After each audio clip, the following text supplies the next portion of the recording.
Тэгвэл ойлгоо компанийн төлөөлөл удирдах зөвлөлийн дарга Шон Хинтон болон шинээр томилогдсон анхны Монгол захирал мөнгөсөх болон бусад удирдлагууд бүрэн бүрэлдэхүүнээрээ дээрх сонсголт хүрэлцэн ирж мэдээлэл өгсөн юм а.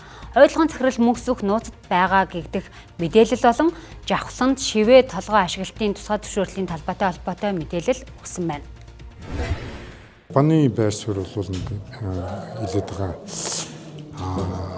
оюутлагаагүй антраа гэсэн ойлголт бол байхгүй.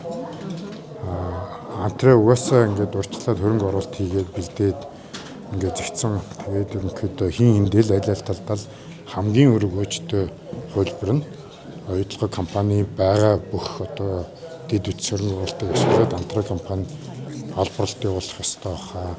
За мэдээж хэрвээ тусгай лицензийн эзэмшигч нь антраа гэдэг компани байгаа. Тэр компани лицензийг ашиглаж байгаа бол хариуд нь тодорхой хэмжээнд дэлбэр тооцоо хийгдэх ёстой бах.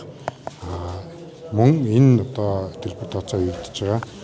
Энэ хөлс хэлцэн дунд Монгол талын ашиг сонирхол бүрэн нийцж гинэ Монгол улсын хуулийн хүрээнд байна уугүй гэдгийг одоо дахин хянах шаардлагатай тийм хурал болж байна. Антраа тэгэхээр хувь нийлүүлэлтийн гэрээгээр явна гэсэн үг үү? Эсвэл тусдаа дахиад өөр асуудал ярих уу? 34 тогтоох. Тэр би хэлж мэдэхгүй тийм. За компанийн хувьд бол бид нар ойлгоог одоо төлөвлөд хэлэхэд бол энэ антрагийн талбай дээр одоо олборлолт бүтээн байгуулалтын ажлыг хийх нь бүх талын өргөөж сайн учраас энэ дээр тодорхой нөхцөл байдал лиценз шилжигдээд ингэсэн тохиолдолд бид нар үйл ажиллагаа явуулах боломжтой эрхтэй болно гэхээр энийг л хурдан шалангаа тодорхой болгоод өгөөч.